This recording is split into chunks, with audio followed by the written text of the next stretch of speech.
I would love to present to you all and introduce to you all Matthew Taylor, who is the Protestant scholar here at ICJS. He's going to be sharing today, and he'll do a presentation, but he'll also have some time for Q&A. And so if you have any questions, feel free. You can just jot them down. We're a small enough group that you can unmute yourself and ask him any questions that you have. But I'm going to go ahead and turn it over to Matt. We are recording, so we will send out the recording to everybody that has registered. So you'll get the recording if there's things that you may have missed. You can always go back and look at the recording. So I'm going to turn it over to Matt. And Alicia, just to clarify, we are recording the Q&A time as well. Is Yeah, that we'll correct? record the Q&A. Okay. So just so people know, if you ask a question, verbally, it might be included in the recording. Okay. Well, let me share my screen and by way of kind of introducing this talk, I do want to just think a little bit about Lent as a moment of Christian. It's such a central dimension to our Christian calendar, our Christian experience, but it has also been a place of great pain in Jewish Christian relations. And I want to approach our conversation and this presentation with that lens. And so what I'm going to offer for the next half hour, 30, 40 minutes, somewhere in there, is not so much a sermon, but is more a lecture trying to situate the Gospel of Mark historically and culturally. And I'm very sensitive to the reception history of these gospel texts, and especially the passion narratives, which is just how we refer to the portions of the gospel that are focused on Jesus' suffering, right? These have been a real aggravating factor in Jewish Christian relations, and especially they've inspired real world attacks on Jewish communities. In fact, it was a regular practice in pre-modern and early modern times, where Christians would go to their Good Friday services and listen to their sermons and participate in their services, and then go out and beat up on local Jews for being Christ killers. Right? That is the historical backdrop for even how we come to these texts. So what I'm going to offer is a closer reading of some of these texts contextually in the Gospel of Mark. I would argue that you could take a similar approach with the other Gospels, if people have questions by the Q&A about how that might look with some of the other Gospels, obviously each one of them is distinct. Each one of them has certain themes and emphases and things like that. But I think we need to bring this same sensitivity to all of these texts. But I'll give a little bit of a sample reading of Mark here. Before we get there, though, what is missing if we strip away the Jewish context of the New Testament? And I would argue that for very much of Christian history, we have done this, stripping away the Jewish context of the New Testament to turn this into a Christian text. Now, what happens then is Jesus and all of his early followers are extracted out of their Jewish identities, right? Jesus and the apostles, they're all Jewish. And so then you have a Christian savior, right? And I'm putting this in scare quotes, leading his Christian followers in a definitive break with Judaism. And we're going to look at some of these passages that have been read in this way to see a break with Judaism, and I want to complexify those a bit. The consequence of that is then the Jews, again in scare quotes, as become this abstracted, monolithic community that is treated as guilty or at least complicit in killing the Jewish Messiah, right? And these texts have played a very central role in that predominant claim that Judaism is characterized as a dead religion built on Pharisaic legalism and a misinterpretation of the Old Testament, right? And again, Old Testament, right? Even in the way that we Christians talk about our sacred texts, the Old Testament is the Hebrew Bible, right? But by declaring it old, we are in some sense relegating it to a subservient position to the New Testament. Now, that might be arguably a good Christian hermeneutic, but I just want to recognize that this is Jewish scripture as well, and that Christians have taken a particular appropriation of that scripture. And so within this framework, then, what emerges historically is a tradition of what we would call Christian supersessionism. And the Latin is literally an image of sitting on top of. And so the idea of Christian supersessionism is that Judaism becomes the chair upon which Christianity sits. It becomes a piece of furniture, it becomes an object, and then Christianity is the key. Christianity becomes the dominant tradition. And so the kind of tropes of this Christian supersessionist interpretation says the Jews kill or demand the killing of Jesus, thereby breaking their covenant with God. The church then supersedes the Jews in Israel and inherits the promises of God as given to Israel and also inherits the Jewish scriptures, right? We take the Hebrew Bible, we rename it the Old Testament and interpret it Christologically, right? And using Jesus as the interpretive lens for understanding the Hebrew Bible. Again, that is entirely resonant with the Christian tradition, but I just want to acknowledge that is also a part of the supersessionist move. And this has the dual effect of making Jews, and again, I'm going to put that in quotes a little bit, making Jews as this abstracted group responsible for killing their Messiah, killing our Savior. And if you follow that out logically, if Christians supersede Jews and Christianity supersedes Judaism, Jews and their ongoing existence becomes a real inconvenience to Christian interpretation because they are also interpreting these texts and weren't they superseded, weren't they passed over? And so you have this interpretive matrix where the ongoing existence of Jews is inconvenient to Christian interpretation. It's theologically unnecessary. And then this leads to this long Christian tradition of anti-Judaism that plays out in polemics and pogroms and anti-Semitism and contributes in a direct and indirect way to the Holocaust. Right? That's the backdrop of all these things we're talking about. So it might feel like, hey, I'm just getting up to preach a sermon during Lent, right? But there's a context in which we are approaching these texts that I think we need to be very, very sensitive to and think very deeply about. Now, let me go back and do a little bit of history, though, because we often talk about the New Testament and Old Testament as these kind of separate texts that when we don't see the connections historically between them. So, if you remember your Hebrew Bible history, your Old Testament history, you have the height of the kingdom of Israel, the nation of Israel under the kings David and Solomon, and this is where you have the construction of the first temple, Solomon's temple, right? And then shortly after that, then the two kingdoms divide: the northern kingdom of Israel, the southern kingdom of Judah, and then at least in the narrative structure of the Hebrew Bible, there's this descent, right, towards exile and destruction.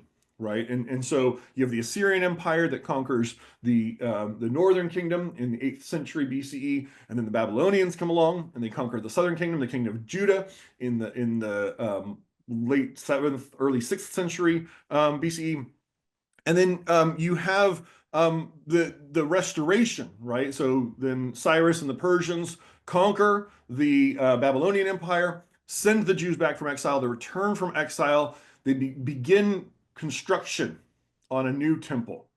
And this inaugurates this period that historically we would call Second Temple Judaism, that lasts roughly from the return from exile in the 6th century down to the destruction of the temple in 70 CE. That's the period that historians will refer to as Second Temple Judaism.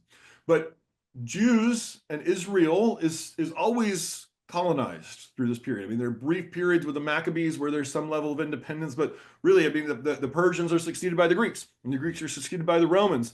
And so you have this colonized experience that really dominates that Second Temple period, Second Temple Jewish experience.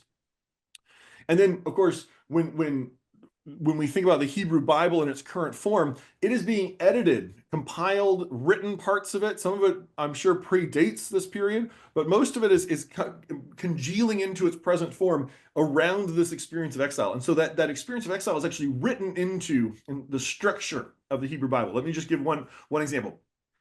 What is the Adam and Eve story about? Right? You have the people that God creates, right? Creates them out of nothing, and they live in a perfect land, that God makes a covenant with Adam and Eve and says, here are the terms of this covenant, and Adam and Eve don't live up to the covenant. And so what happens to them? They are exiled from the promised land, right? Built into even the structure of the Adam and Eve story, right? It's the first of the stories, but even built into the structure of it is an interpretation of the experience of exile, a recognition of the experience of exile as being formative and identity shaping for the Jewish people. So then, of course, when we begin to get into kind of the Christian era, you have the birth of Jesus that happens quite late in the Second Temple period, just roughly 70 years before it comes to an end, and the death of Jesus maybe 40 years before the destruction of the Second Temple. And so, and after the destruction of the Second Temple, you really have two different trajectories, two different interpretive trajectories that last up until the present. One of them is what we would call Rabbinic Judaism, which is the seedbed of all the different forms of Judaism that really exist in the world today.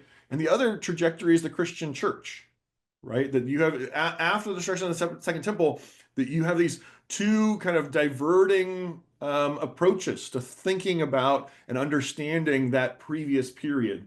And the New Testament itself, though, is being written right in that nebulous zone, right? It's being written in this ambiguous middle period where some of the letters of Paul probably date back before the destruction of the Second Temple into the early 50s.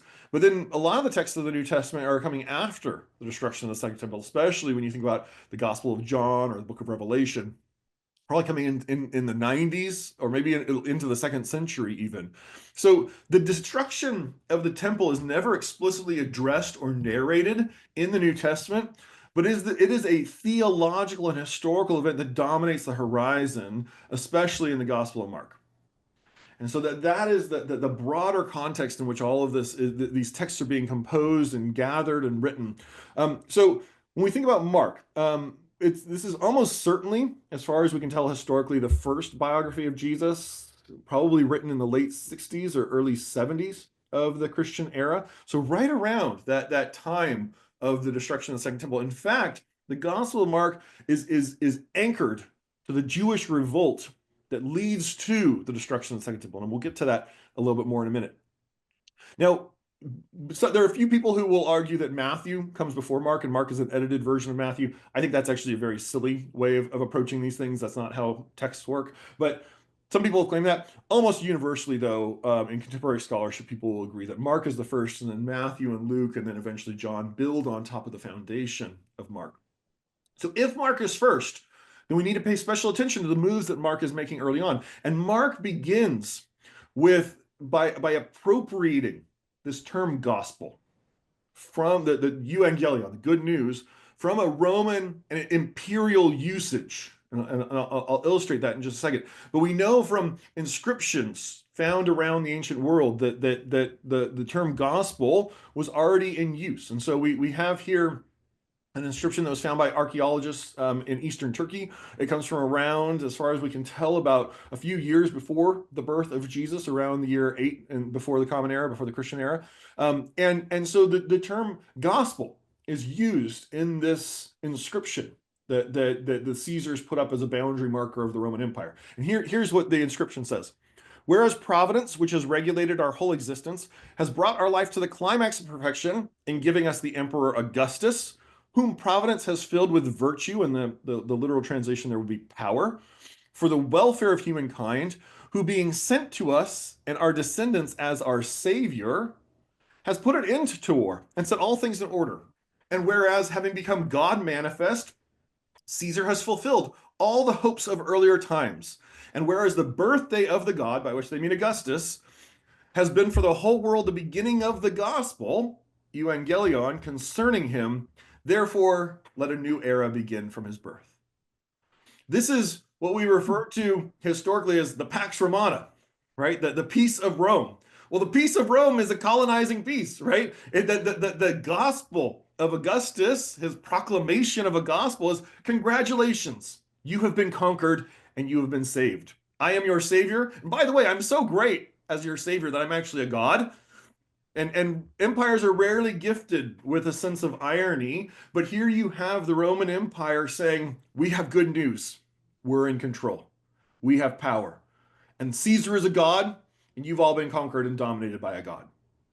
Right? So when Mark comes along, and this is again, this is the backdrop in which Mark is writing. This is the way the term is being used in Mark's time. When Mark comes along and takes up this term in the opening verse, he clearly has the Roman Caesar's hegemonic claims in mind. This is incredibly loaded language. So when Mark comes along and says the first verse, beginning of the gospel, the evangelion of Jesus Christ, the Son of God, it is a conscious reference to the way that the Caesars in their colonizing power have imposed their will, imposed their gospel. And Mark is setting up a contrast between the gospel of Jesus and the gospel of Caesar. And the actual good news is that Jesus is the Christ, the Son of God. And so the authors, who we're going to call Mark, we really don't know very much about who Mark actually is. And there's raging debates about how to actually identify this person. That Mark's identity vis-a-vis Judaism is actually kind of unclear. Some of the New Testament authors very clearly are steeped in Jewishness and in Jewish discourse. Mark is a little bit more ambivalent. He sometimes, in the way that he describes Jewish practice in the text of the gospel, gets it wrong. And so seemingly is not engaged in regular Jewish practice, or at least if he is, he's in a very idiosyncratic form of it. But then he's also drawing very heavily on the Hebrew Bible through the Septuagint, the Greek translation of the Hebrew Bible. And so there's a conversant nature, a dimension of being very conversant in the text, but then not always knowing all the practices. And that's an interesting little side note there. And also, I'll just note the audience of this gospel is quite unclear.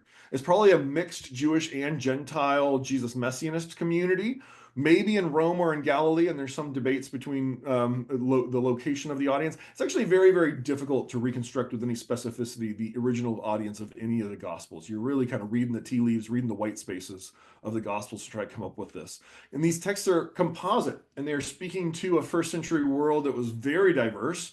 But the purported Roman audience of Mark, which has been the kind of dominant thesis, has come under some scrutiny more recently. So all that kind of historical background. But then I want to talk about the role of the Second Temple and the way that the Second Temple functioned during the lifetime of Jesus. The Second Temple, which is sometimes called Herod's Temple, right? Because Herod's the one who really kind of puts the finishing touches on it, right around the time of Jesus' birth, shortly before that, is actually a surprisingly controversial topic in Second Temple Judaism. You might think that, oh, it's Second Temple Judaism, so everyone agrees on the temple. Actually, they're fighting over the temple. The temple is a huge point of contention in this world. The temple dominates Jerusalem, and it's the locus, it's the center of first century Jewish religious life. You have Jews coming there from all over the diaspora around the Roman world, or all around the Mediterranean, for these different festivals, for these different sacrifices. But and the temple shows up a lot because of that in the gospel and in Acts, because that's the where Jesus and his community is operating. But we always have to remember this is a colonized context, where the Romans are actually the ones in control, driving a lot of what's going on, the policymaking, and then these various Jewish groups are having to kind of calibrate around these Roman imperial demands and commands. The Jewish historian, who's a contemporary of Jesus, Josephus, actually relates what he calls the four philosophies, or the four sects of Judaism that were distinguishable at the time. And all of these had different relationships to the temple. So one of them is the Sadducees. And here I'm going to give a little tagline for each of them just to make them a little more memorable. I call the Sadducees the aristocratic temple priest partisans of Jesus' world. Right, so it's a very powerful group. They control the temple. They're the ones who kind of have custodianship of the temple. The Sadducees are famous for relying on the 5 books of Moses, the Pentateuch, the Torah, and not really the rest of what becomes the Hebrew Bible, what we would call the Hebrew Bible. They're very focused on Torah, on the first 5 books, not so much the rest of it. Most of the Sanhedrin, the Jewish ruling council in Jerusalem, is made up of Sadducees, and they saw authority as an inherited trait. Either you're born a priest or you're not, right? So they have this more aristocratic sensibility about how you come to authority. They're very focused on ritual purity and on the worship practices around the temple. And they're willing to make compromises with the Roman colonizing authorities in order to maintain their power over the temple. Right? They're in the position where they have this custodianship, and so they have to interface with the Romans quite regularly and make compromises around that. Now, in contrast, you have this group that we find often showing up in the Gospels called the Pharisees. The Pharisees I talk about as the orthopraxic proto-rabbis of the common people. The Pharisees are actually the progressives of their era. They're reinterpreting Judaism and using the Septuagint or the Torah and other parts of the Hebrew Bible. They're using the whole text in the similar way to the way that Jesus does ultimately, right? And they're constructing a form of piety and Torah obedience that is accessible to everyone. They're very popular because they're not the aristocrats like the Sadducees. They're out with the common people. They're trying to offer a form of Jewishness and Jewish practice that everyone can participate in and join in. And authority for the Pharisees is earned through study and praxis, not through birthright. Right? They're not the Sadducees saying, "Oh, you have to be born into it." No, you earn it. You earn your authority in the text through study and through practice. And they have a very conflicted relationship with the temple because it's important to them, but they don't control it. And the Sadducees have a very restrictive view of Judaism, right, around birthright, that's in tension with this more praxis-oriented Pharisee view, this choice-based Judaism. And so the Pharisees are more open to Gentile converts converting to Judaism because it's about practice. It's about dedicating your life to something. It's about the choices you make. And after the temple is destroyed, the Pharisees are the ones who go on to develop rabbinic Judaism. They're kind of the intellectual ancestors of the rabbis, right? And turning Judaism after the destruction of the temple into a more text and practice based religion. So when Jesus is fighting with the Pharisees, he's fighting with the ancestors of the rabbis, the intellectual ancestors of the rabbis. Now, there's another group that Josephus talks about that never gets mentioned in the New Testament. They're called the Essenes. Very complicated sects that we don't hear much about in the New Testament, even though they're there in the background. And I call them the apocalyptic anti-temple priestly desert ascetics. Let me unpack that.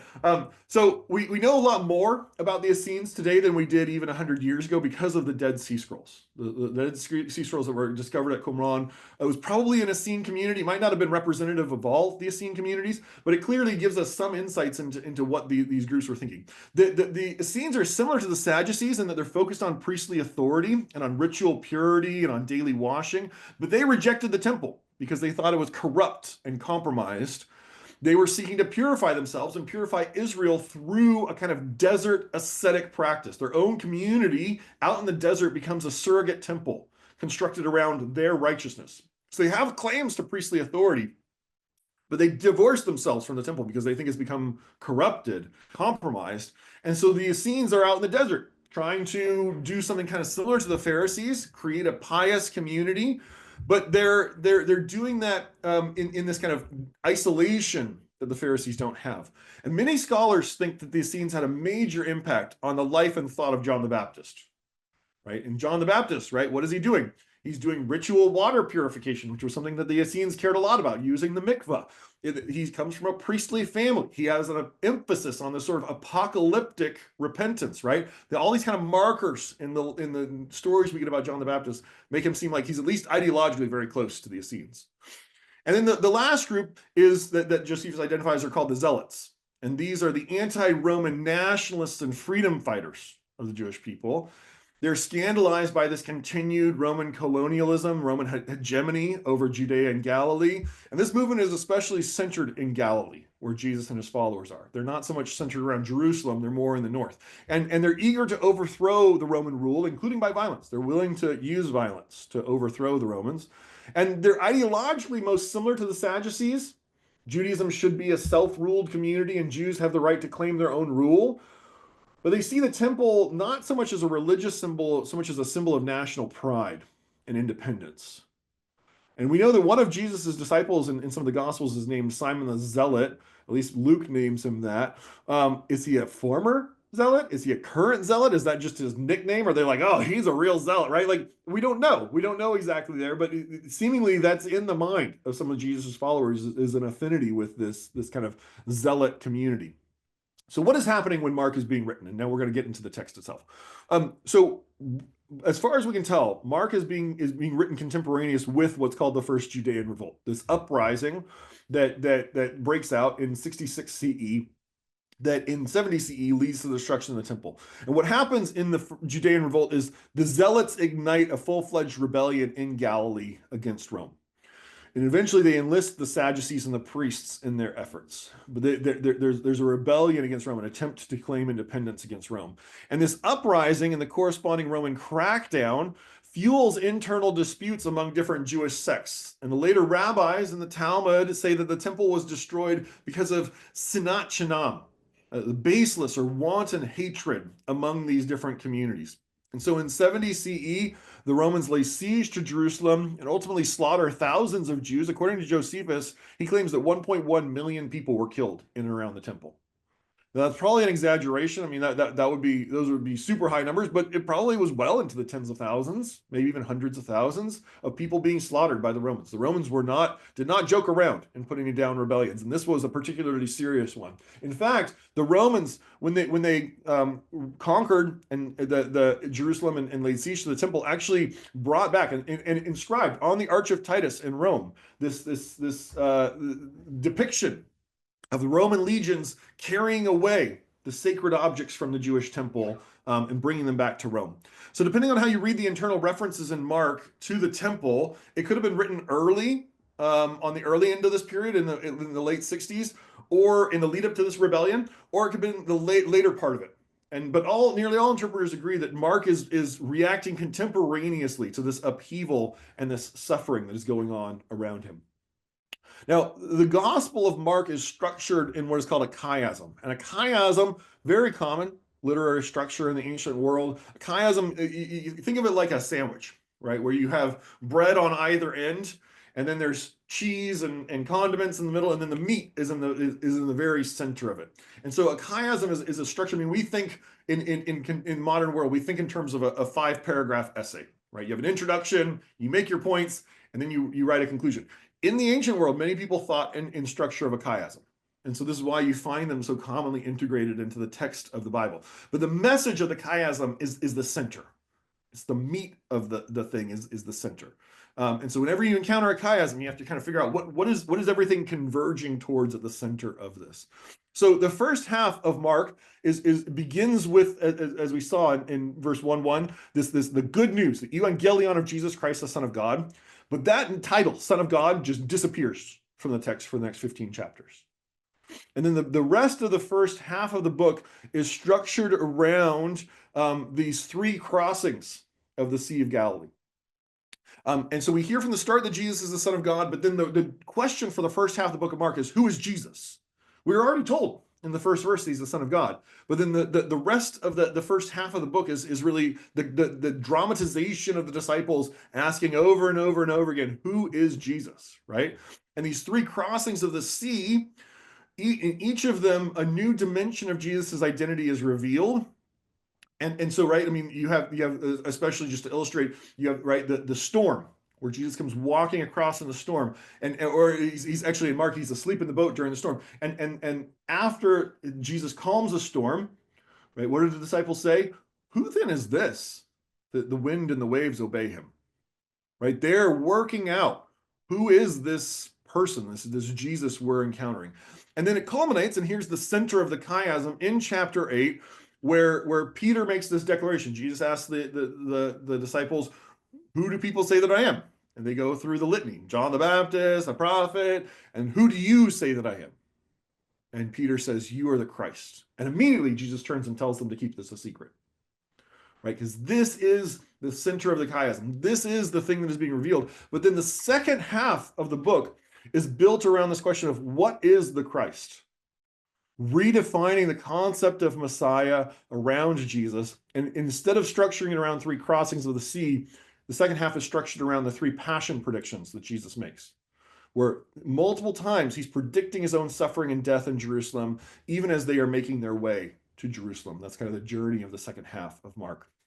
And then you come to the end, and there's the bookend to the opening of the gospel declaration, where Jesus is crucified, and then the Roman centurion, the agent of the colonizing empire, sees Jesus on the cross, sees him die, and then the Roman centurion who crucifies Jesus speaks the same identity that we find in verse 1:1. Surely this man was God's son, or in some translations, a son of a god, right?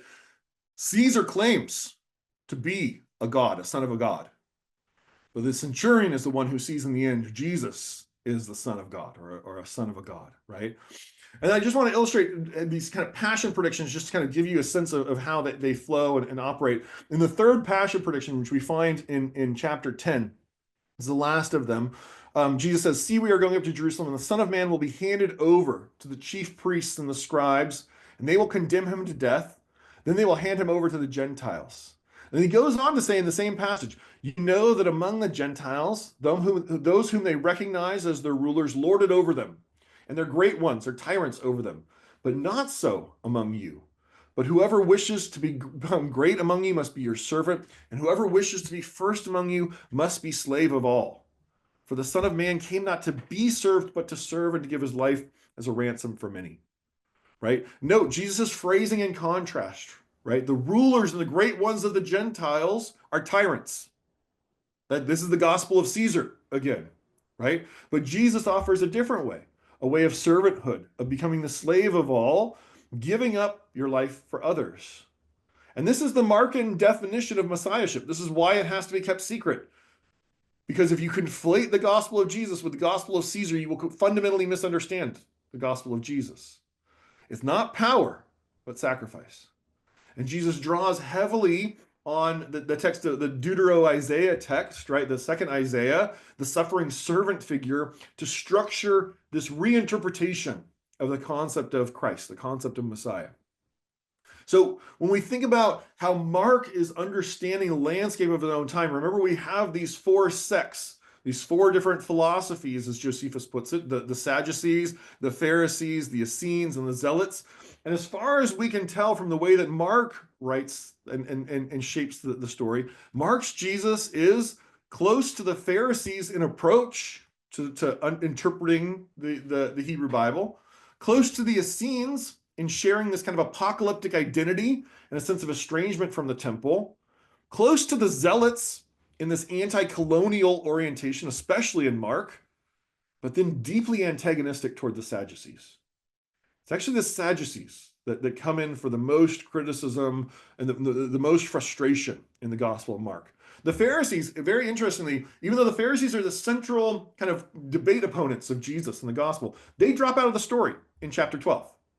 Before the temple prediction, before Jesus predicts the destruction of the temple, the Pharisees drop out of the story. And Jesus' Jewish opponents who call for his death are the chief priests and the scribes, the Sadducees, and the temple establishment. They are the ones who call for his death, not the Pharisees. The Pharisees disappear. So, what is the relationship between Mark's Jesus and this temple? And this is really a point of tension in interpreting this text, because many people, many Christian interpreters have come to the Gospel of Mark and said, Jesus judges the temple. The temple is a symbol of Judaism. And so Jesus' judgment of the temple is a judgment of Judaism, a rejection of Judaism. And here you see this move towards supersessionism, and Christianity takes over. But Mark's depiction of Jesus in relation to the temple cannot be separated from Mark's own historical moment of chaos and temple destruction. Right? And so what we find, especially in the Passion Week, in the first half of the Passion Week in Mark, you have this sequence from Monday and Tuesday, Sunday, Monday, and Tuesday, right? And so you have the triumphal entry, what we commemorate on Palm Sunday, on Sunday. And then they go out of the city, they leave the city after the triumphal entry. And then on Monday, they're coming back in, and Jesus encounters the fig tree, if you remember this story, that does not have any fruit on it. And he curses the fig tree. And the disciples are just kind of puzzled by this. They're like, why are you cursing a fig tree? And then Jesus goes in and has a fight with the money changers in the temple on Monday during the day. And then once again leaves the city. And then on Tuesday, the disciples are coming back in and they see the fig tree again. And the fig tree is now withered, the fig tree that was cursed. And they say, look, Lord, the fig tree that you cursed is withered. It worked, right? And then they go in and Jesus has a confrontation with the temple authorities and a series of disputes with the temple authorities.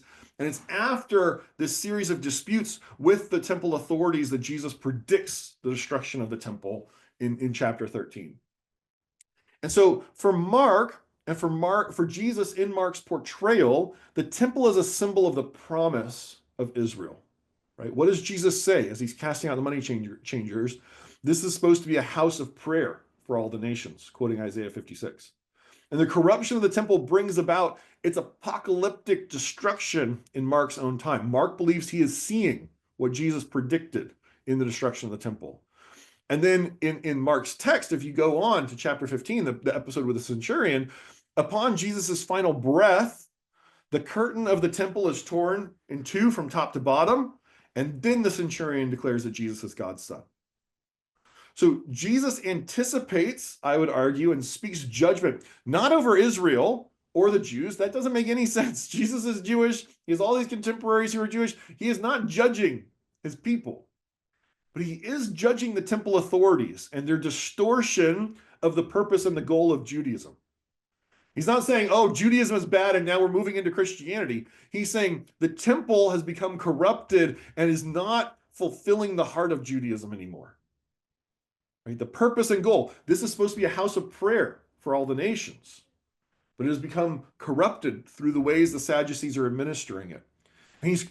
I would argue, in fact, what Jesus is doing in the Passion Week in Mark is a cry for the heart of Judaism and for the original intent of the temple. Not a rejection of the temple, but a frustration with its corruption. And so we see in Mark chapter 13, where we actually get the prediction of the destruction of the temple. And so as he came out of the temple, one of his disciples said to him, "Look, teacher, what large stones, what large buildings." And then Jesus asked him, "Do you see these great buildings? Not one stone will be left here upon another. All will be thrown down." And going on in the chapter, "But when you see the desolating sacrilege set up where it ought not to be, let the reader understand. Then those in Judea must flee to the mountains. Someone on the housetop must not go down or enter the house or take anything away. Someone in the field must not turn back to get a coat. Woe to those who are pregnant and to those who are nursing infants in those days. Pray that it may not be winter, for in those days there will be suffering such as has not been from the beginning of the creation that God created until now, no, and never will be." Remember, Mark is writing about this in his own time. "From the fig tree, learn its lesson." Right? Now he's connecting the dots. Pay attention to what I did with the fig tree. As soon as its branch becomes tender and puts forth its leaves, you know that summer is near. So also when you see these things taking place, you know that he or it is near at the very gates. Truly, I tell you, this generation will not pass away until all these things have taken place. Jesus begins by predicting the destruction of the temple, then proceeds on a chapter-long apocalyptic discourse. But it's pretty clear that what is in view here is the siege of Jerusalem and the slaughter that will occur around the destruction of the temple some 40 years after Jesus is saying these words. And the text explicitly connects this enacted parable of the fig tree that brackets the arguments around the temple, making it clear that the fig tree is not Israel and is not Judaism. This is a condemnation of the temple and the entire system of power that surrounds it. And this is one of the most telling phrases in the entire Gospel of Mark, this little parenthetical aside where let the reader understand. Jesus did not say that. Jesus did not have readers. Mark has inserted a little parenthetical in the middle of chapter 13 because Mark has readers. And Mark is calling attention for his audience to say, look what Jesus is saying here. This is what is happening now. This is what is coming true now, either in the lead up to or the aftermath of the destruction of the temple. And we hear from church traditions in the early Christian memories that actually many Jesus followers in Jerusalem did flee, apparently because of Jesus' warning. They fled the city before the Roman siege had really set in. And perhaps maybe we take that with a grain of salt. Maybe that's a kind of convenient reading of the text. But at the very least, it shows that early Christians were interpreting these warnings that Jesus gives in chapter 13 of Mark, not as this apocalyptic end of history description. These are first century events around the first Judean war. That's how the early church interpreted this text. Let me make a few more observations and then I'll try to wrap it up. So a few more of these passion narrative observations about how Mark structures things. So, and these are distinct from the other Gospels, actually. So as I said, the Pharisees drop out of the story in chapter 12 before this prediction of the destruction of the temple. And Jesus' Jewish opponents then are who have this fight with him are the chief priests and the scribes, the Sadducees, and this establishment that controls the temple. And Mark explicitly connects then the institution of the Lord's Supper to the day when the Passover lamb was being sacrificed in chapter 14, linking it to the blood of the covenant which is poured out for many. drawing this parallel between Jesus and the Passover lamb, right? And the accusation at Jesus' trial and by the crowd while he was on the cross is that he threatened to destroy the temple. Historically, this is actually probably what got Jesus killed, was he threatened the temple. And the Sadducees and the Romans saw that as a true threat to their power and their regime. The Sadducees, as colonized people themselves in this vulnerable position, wanting to protect what they have, and the Romans, as the colonial overlords, not wanting another rebellion, right? And then in the text of Mark, Pilate releases Barabbas, whose name literally means the son of the Father, who, and this is the quote, was in prison with the rebels who had committed murder during the insurrection. In other words, Barabbas stands in for the zealots. And Jesus dies alongside his condemnation of the temple, but then the zealot gets off free, is released. And up until Jesus' final breath, where you have the curtain of the temple being torn in two from top to bottom, and then the centurion declares that Jesus is God's son. So here's my interpretation of Jesus' suffering vis-a-vis the temple in Mark. And happy to address any of these points in Q&A.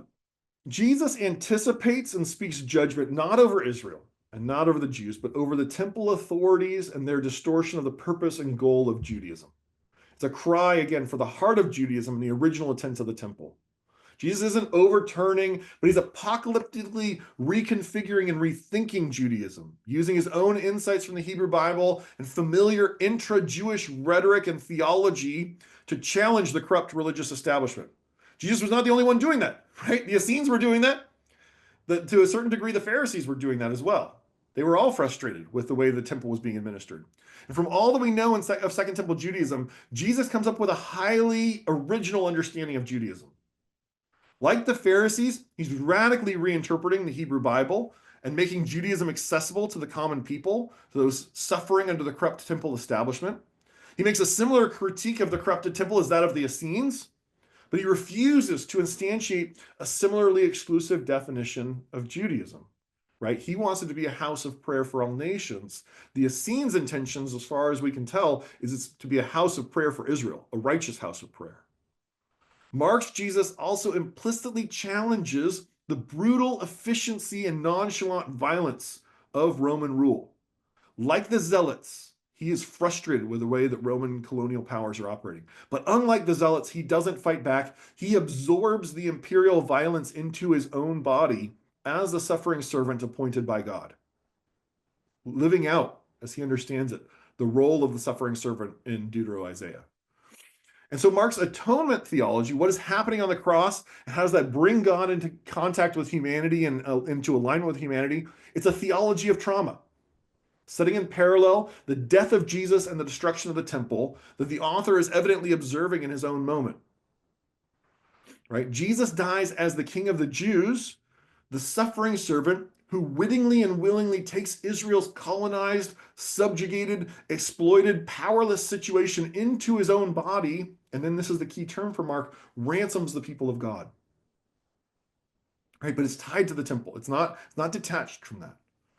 And so in Mark's view, the powers and the kingdoms of this world, the lords of the Gentiles, and I think he would include the temple authorities, rule through corruption and fear and lies and arbitrary violence and greed and insolence and cynicism.